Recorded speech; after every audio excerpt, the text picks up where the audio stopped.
Hello fellow YouTubers, and welcome to episode 2, reading my first self-published novel, Aggravation. I'll begin by reading the last paragraph from episode 1 and then continue on. Be warned, there is some very occasional coarse language.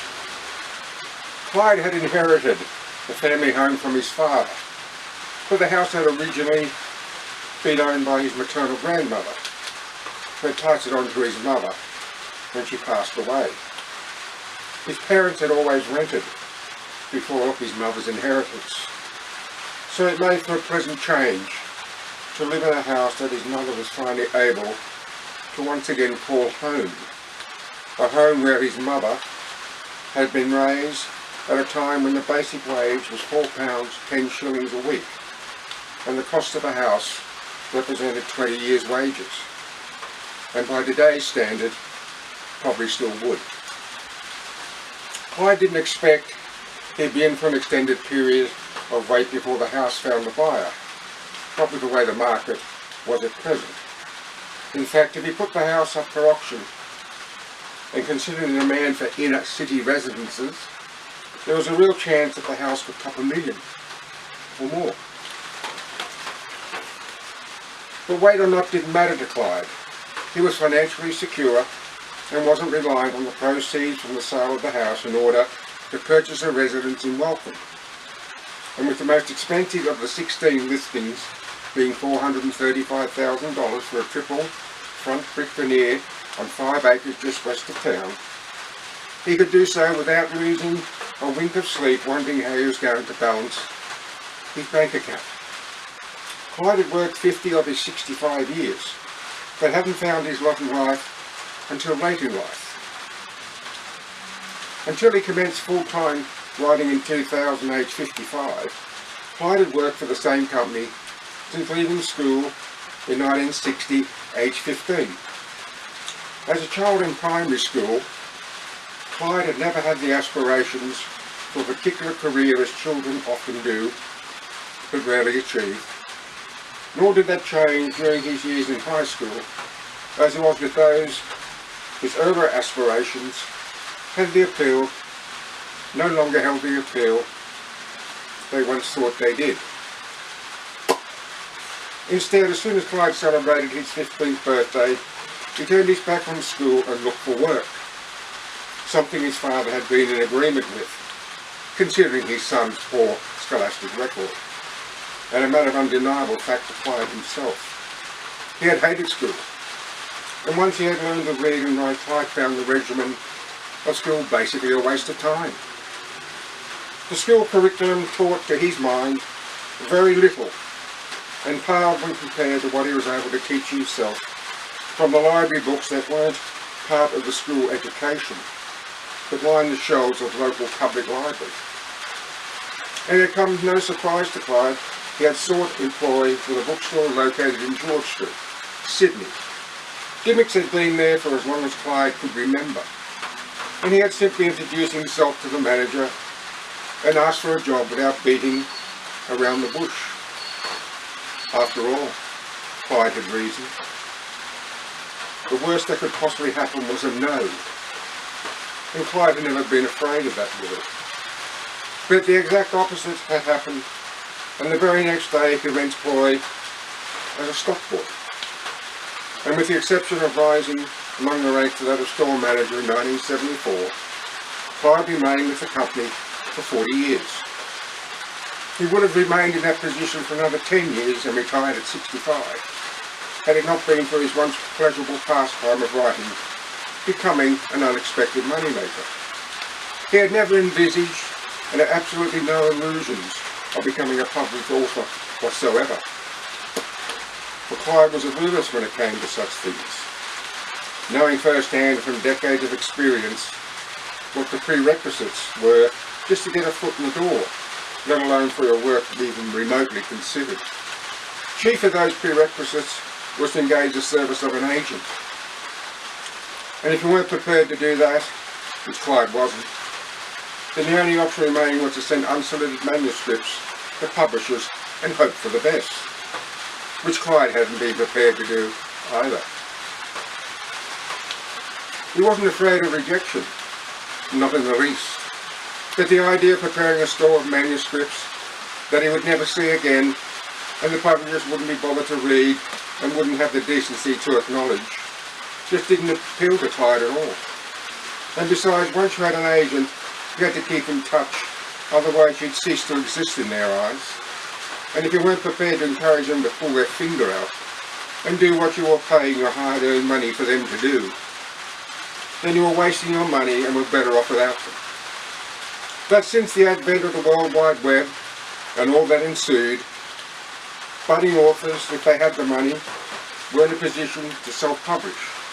And Clyde, who did have the money, took that bold step in 1999 and has never looked back. He wasn't an overnight success, but in less than a year had found a niche market for his particular style of work with those more senior in today's society, by simply writing about what he knew and had experienced throughout his own life, that, although true, are fictionalised and extrapolated in order to break any and all association with those persons still living. The only reason. Can't be too careful in this day and age. When he commenced writing in his early 20s, he only did so for the pleasure of putting pen to paper, to eternalise the random thoughts he had on any given day, fully aware that if he didn't do so, he would more than likely forget and wouldn't be able to resurrect those thoughts at a later date. He always kept an exercise book and pen near his bedside light, atop the chest of 3 drawers, close to the right side of his bed, there in case he suddenly awoke with a head full of thoughts that demanded to be written down. 25 years later, Clyde had amassed a pile of jottings 2 feet tall, comprising several thousand sheets of paper containing, by rough estimation, close to 1 million words that, during the course of the next 2 years, Clyde had had the arduous task of trying to make sense and order out of what at times didn't make sense and wasn't in order, before buying his first desktop computer and writing his first novel. Do you remember a time when? Since completing his first novel in 1998, Clyde has written 3 others and 2 novellas, and all but with one thing in mind: to take his readers on a nostalgic trip down memory lane and to say, gee, I'd forgotten about that until now, and now I remember doing that when. He had toyed with the idea of deviating from the tried and proven to be, considering at one time science fiction, another fantasy, another psychological thriller. But in the end he always came to the same conclusion: when you're on a good thing, your body will stick with it. Clyde continues to jot to this very day. Finds a pen and pocket-sized notebook far more convenient than that of a laptop computer. He has 2 on the desktop of his workstation in his home office, but that's where they stay, safe and sound and away from the various eyes. Can't be too careful these days, and nowhere, not even in a small town like Welcome, would you be exempt from sticky fingers. After securing the cap to his bottle of soft drink, Clyde's attention had deviated from the north side of Castle Street to the south side, where, at the far corner of Castle and the continuation of Bank Street, stood a delightful 2-storey Federation-style building that, although a museum now, was once a bank.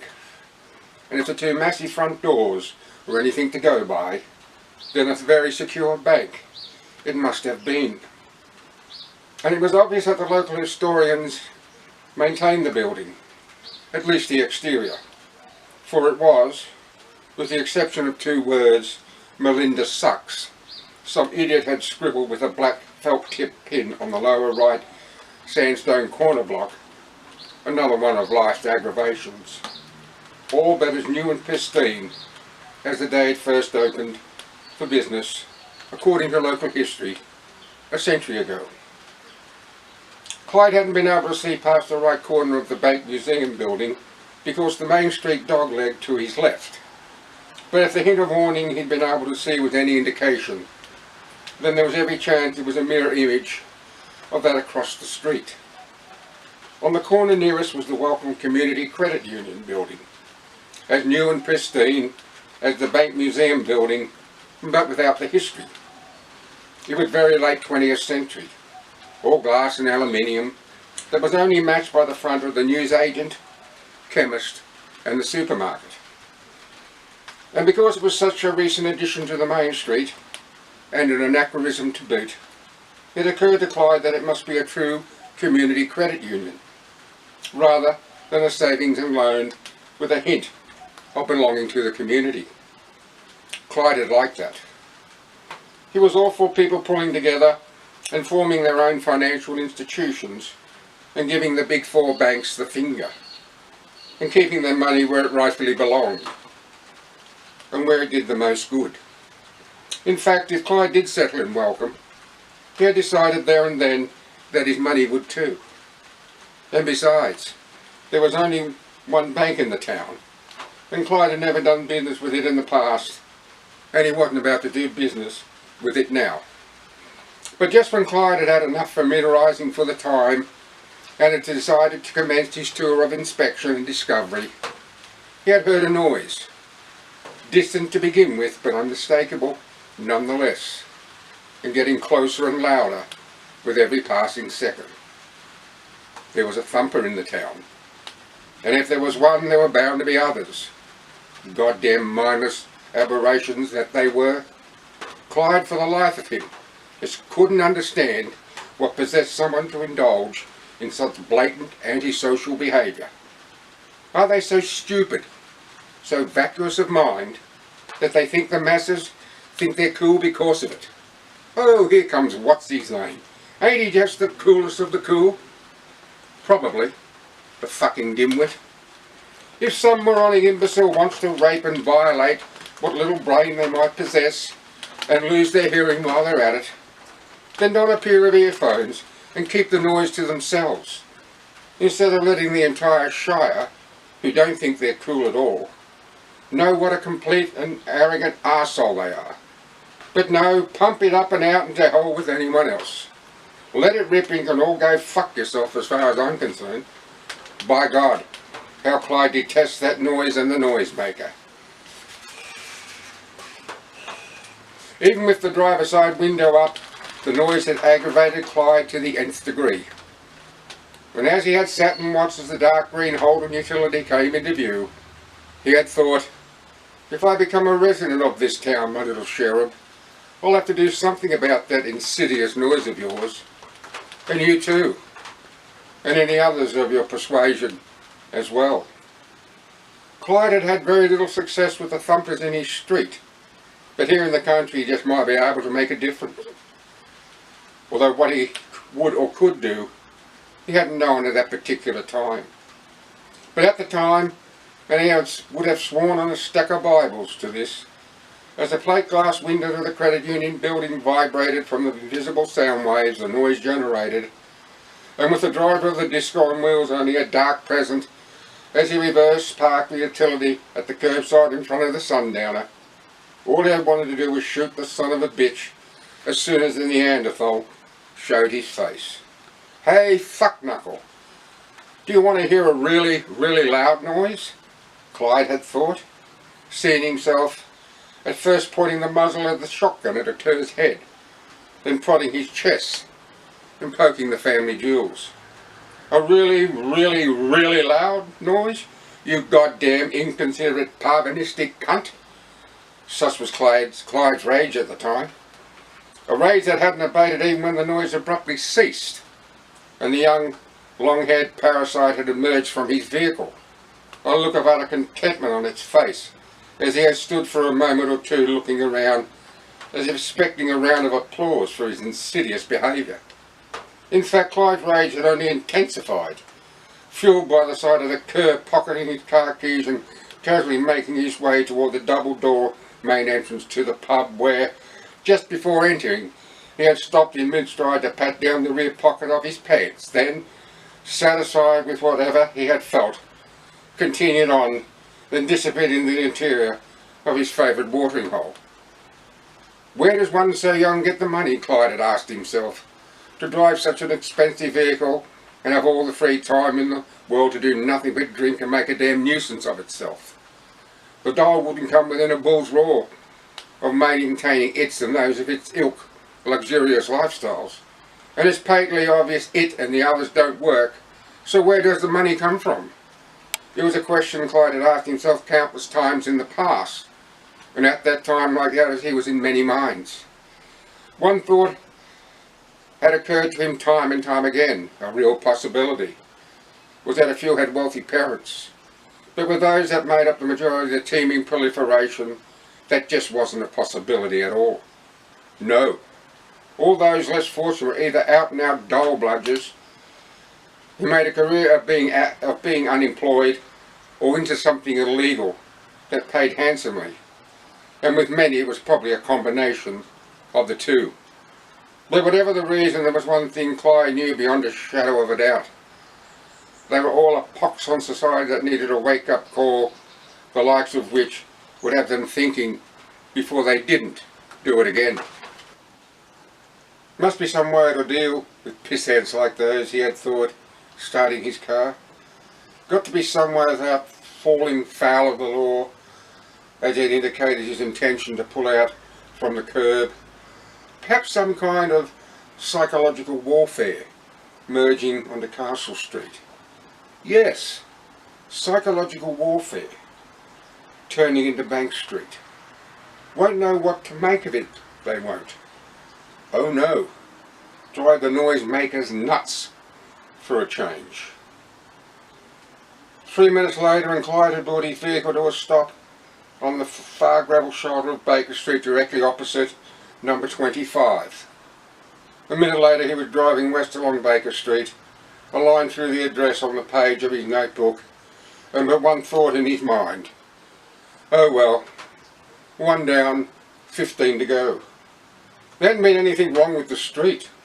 Far from it. For Clyde had liked its airiness the instant he turned left from Bank Street onto it. Nor had there been anything wrong with the houses he had passed as he made his way toward number 25. In fact, they were neat, tidy and well maintained. But the moment he had glimpsed a house of interest, the very next moment it had ceased to be of any interest to him at all. How could anyone have the unmitigated gall to think they'd be able to sell such an abomination? He had thought. Why, it's nothing but a tumble-down shack surrounded by waist-high growth and rubbish. How on earth could the occupants allow it to get in such a state of disrepair? Ah, yes, but of course, how silly of me. It's not owned by the residents, but rented, and they don't give a fuck. And the landlord can't evict, so the only option is to sell. Yes, that's bound to be it. Trash the place but still have all the rights under the sun. Landlord should hire a bulldozer and level it to the ground, preferably with the thoughtless mongrels inside. Yet they're allowed to get away with it, and the landlord has no grounds for reprisal. It just isn't right. In fact, it's downright criminal, is what it is. Near on 2 hours later, Clyde was parked at the far east end of Castle Street, drumming his fingers on the steering wheel as he patiently waited for the cafe across the street to open its doors for business. They had walked past the cafe earlier that morning and had noticed it was supposed to open at 12:30, but here it was 12:42, and still it remained closed, and it had pissed him off. Tardiness was another of life's aggravations. In all of his 40 years of employment, Clyde had never been late for work, had never been late for an appointment either. Now it seems tardiness is part and parcel of daily life. Make an appointment with your doctor, you might as well take a number for all the good it does, and the dentist. Professionals in this day and age don't seem to care about keeping their patients or clients waiting. But it's a different story if you keep them waiting, especially if you don't pay your bill on time. The photographs in the display windows of the three agents were another aggravation. Life is full of aggravations. The house at 25 Baker Street had looked worthy of inspection, but it wasn't. Maybe it would have been 10, 20 years, or even in the middle of the last century, when the photograph had been taken, for all Clyde knew. But not now. The agent probably hadn't taken the photograph, but simply picked one from the family photo album. Good enough was close enough. So too the other four that Clyde had briefly given the once-over, before drawing a line through each of the listings. Oh well, 5 down and 11 to go. Perhaps it was to be expected that houses for sale in small country towns would remain on the market for a greater length of time than those of their city cousins. Years instead of weeks or months. In fact, there were probably more people leaving the town in any given year than people moving to it. After all, what employment opportunities were there for young people in any rural town that still, more or less, relied on the vagaries experienced by those on the land, the local farmers and graziers? The wealth of the nation might no longer ride on the backs of sheep and bountiful harvest, but it still hitches a ride. So much so that even with the breaking of a 10-year drought in this year 2010, Welcome and towns like it have a lot of catching up to do after what has gone on for so long and cost so much. And while spirits are high in the country because of the rains, they're well aware of how quickly things can change, sometimes as quickly overnight as a matter of fact. Such are the vicissitudes of the weather. Clyde as a boy could remember his uncle saying that a litter of pups born to his kelpie bitch on the onset of drought were so afraid of rain when it finally did fall that they ran for cover yelping all the way because they'd never experienced it before and didn't know what it was. And Clyde had thought his uncle was pulling his leg.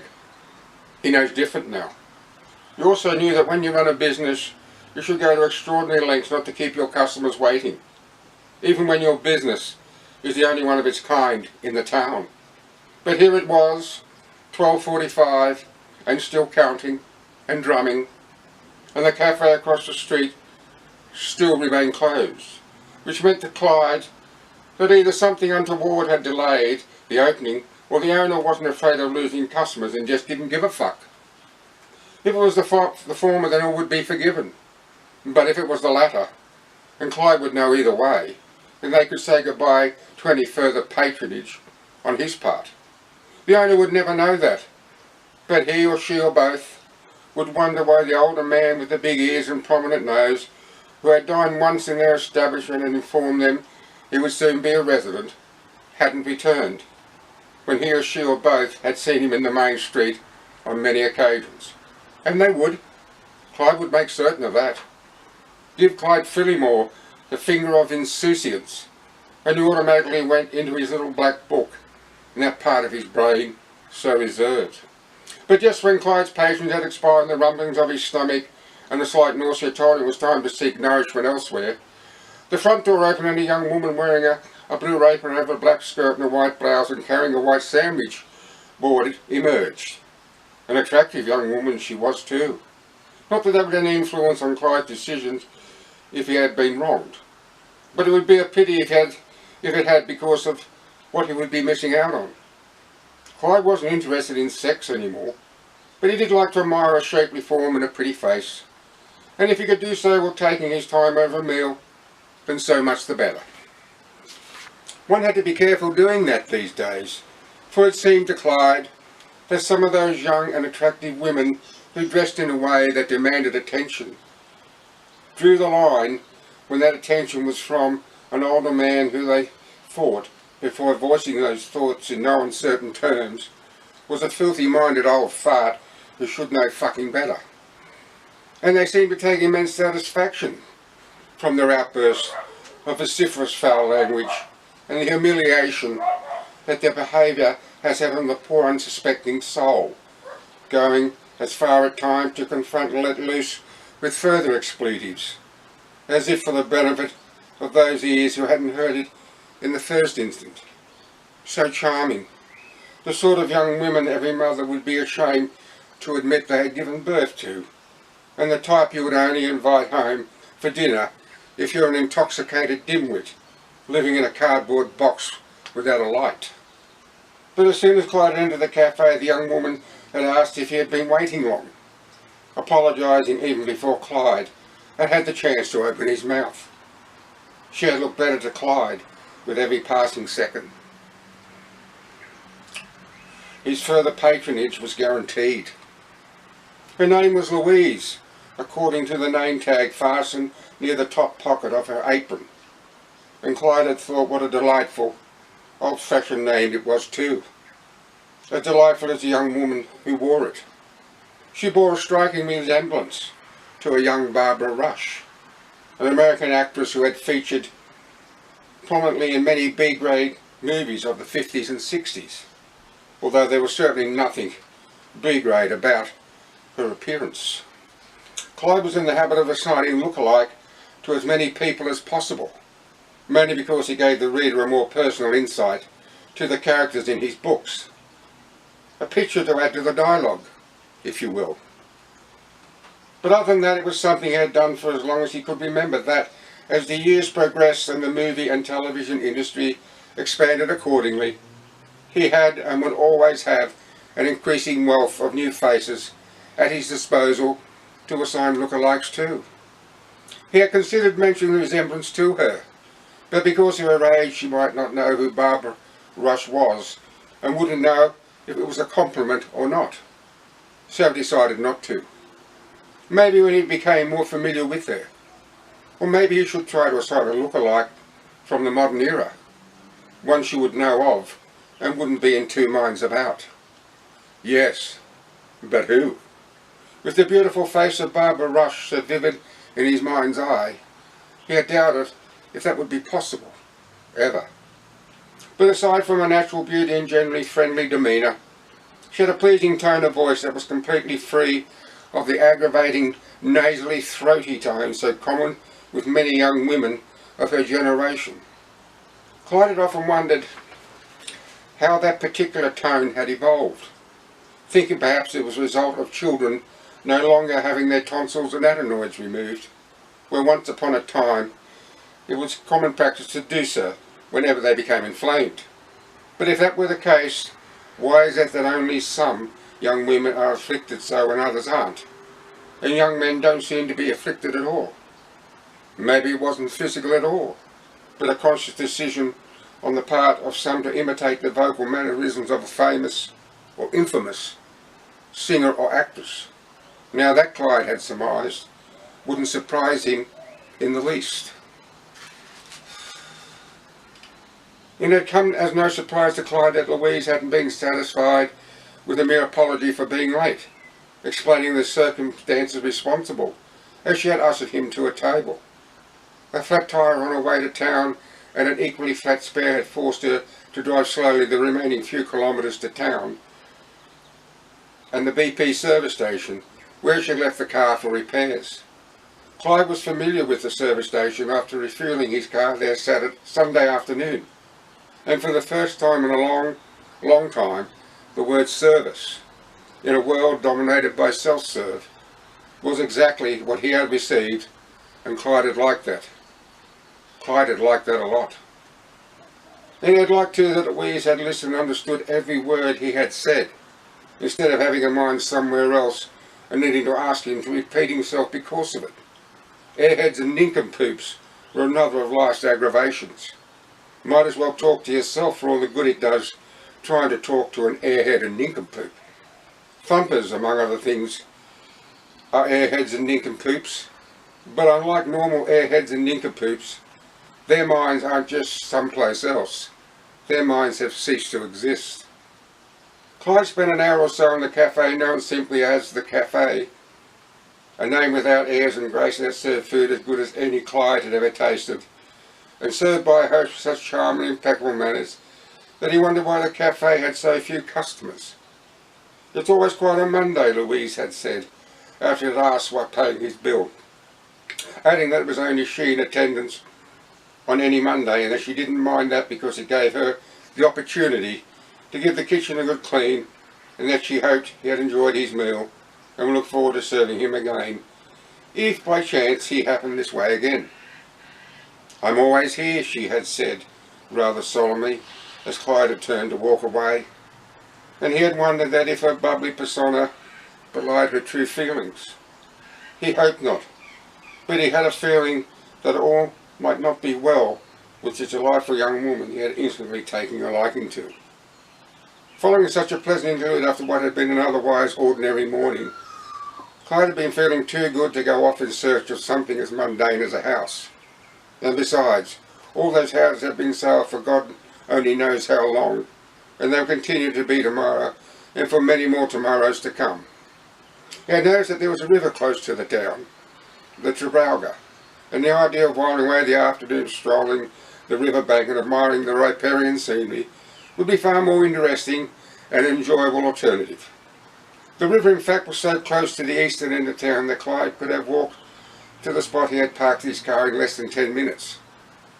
With the recent rains, the river and the park blocks around to almost picture postcard perfect. The only scars, minor that they were, was a pile of empty beer bottles lying on the ground close to an overflowing rubbish bin that the scavenging bird life had, and still were, picking up and discarding in search of tasty tidbits. The two crows that had merely taken to wing only to return a moment or two later still glanced at Clyde with suspicious eyes as they perched on the rim of the rubbish bin. A natural thing to do, even though they had nothing to fear from Clyde. Though magnificent birds, regardless of their reputation for being harpy-like when it came to newborn lambs. Evidently, according to his uncle, the birds had a penchant for the eyes. The tongue too, when the young animal was lying on the ground at death's door. Still, that's just the way it is in the animal kingdom. To the victor of the spoils and survival of the fittest. After his ride some 200 metres, Clyde had noticed a figure sitting on a chair close to the riverbank, fishing. He was conversant as to native fish found in inland waters. Murray cod, yellow belly, catfish, silver perch and bass, along with the two non-native species, European carp and redfin. And although he wasn't an angler himself, he was interested to know how the person was faring. 5 or so minutes later, and after the elderly man, the spitting image of Jack Lemmon, had flinched and light-heartedly accused Clyde of sneaking up on him, which he hadn't, but Clyde didn't know he was a little hard of hearing. He had said the fishing was pretty good now that the river was high, although there was the carp you reel in more times than a native. Not bad fighters on light gear, them carp, he had added, but not the tastiest of fish. Then he had gone on with a running commentary that Clyde had been hard-pressed to get a word in edgeways. Not too bad if you soak the flesh in lemon juice or vinegar overnight, then run the lot, bones and all, through a mincer and make fish cakes. Calcifies the bones, the lemon juice and vinegar does, otherwise you'll be wasting your time eating the damn things. Never seen a fish with so many bones like them carp. They're everywhere. Goddamn nasty little things they are too. Trident shaped they are, and the finest bones I ever did see. Most folk don't bother with them once they haul them in.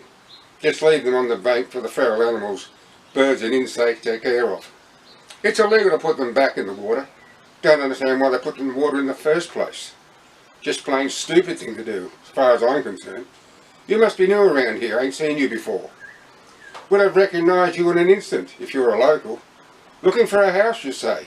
Well, why didn't you say that to begin with? Damn fine house for sale no more than 3 blocks away from here. Yep, damn fine house. Federation style it is, double brick and sandstone, with a fairly new corrugated iron roof. Looks a real treat, it does. Probably one of the best houses in this town, I reckon. Used to belong to 2 old sisters, Harriet and Henrietta MacArthur. Reckon they were descendants of John MacArthur, but I don't know about that. A little eccentric, the sisters were. Anyhow, they both died within a couple of months of each other earlier in the year, and the house had everything in it got left to the salvos, according to the local newspaper. Must have thought all their Christmases had come at once to get something like that, and for a little while they couldn't make up their minds whether to sell or keep it. Maybe the rumour got around that it's haunted, put the willies up to them. Who knows? Don't believe in that sort of stuff myself, but I guess some do. What was all this paranormal bullshit going around these days? I want to thank you for watching, and until next time, bye for now.